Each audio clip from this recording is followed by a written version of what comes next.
همداران عزیز قرار داریم در جماعت زیده در زمین های جماعت زیده و به شما نشون میدم یک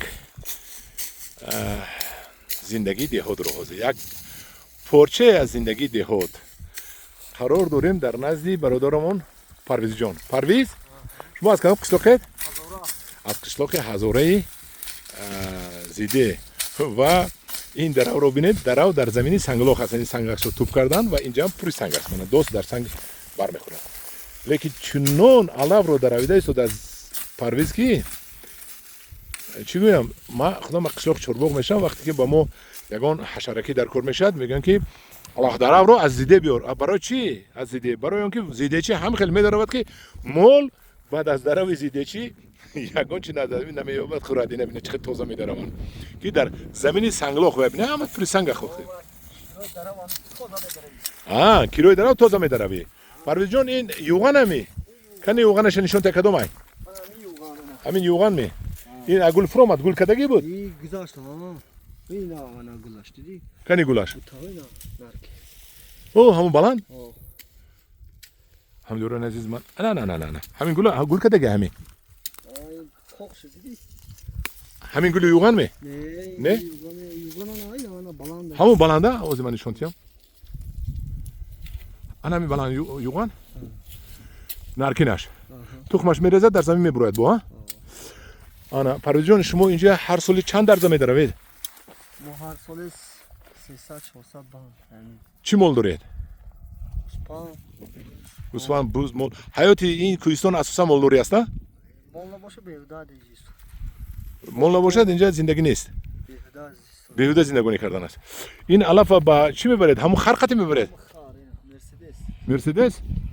اوه خراشون هم با مرسدس بوده سنا.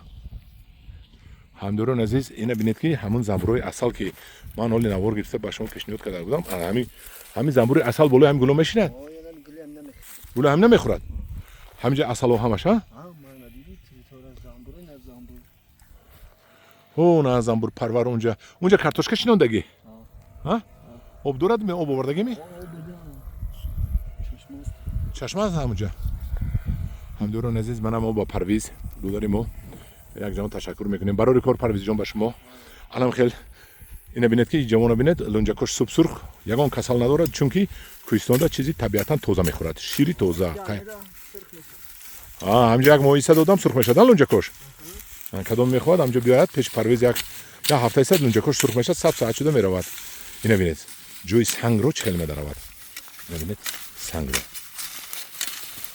این حیات دهات است همداران عزیز. تاجیکستان شهر دوشنبه زنده است. از همین دهاتی ها وابستگی دارد زندگیانشون. شیر و قیماق، علف، گوشت همه چی از دهات می رود. میوه نبینید. ولو سنگ را یک تکته می درود بعد او طرف رفت آن بعد دروش بسیار می شود. ببینید بعد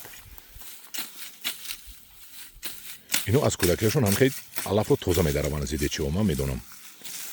در علف درو هیچ کس به زیده چی نمی براید و خلق زیده ببینید. همداران عزیز در پناه خدا باشد. این بود یک مایده چنوار از حیات دهاتی خلق زیده. پرویز جان سلامت باشه. خوب رحمت.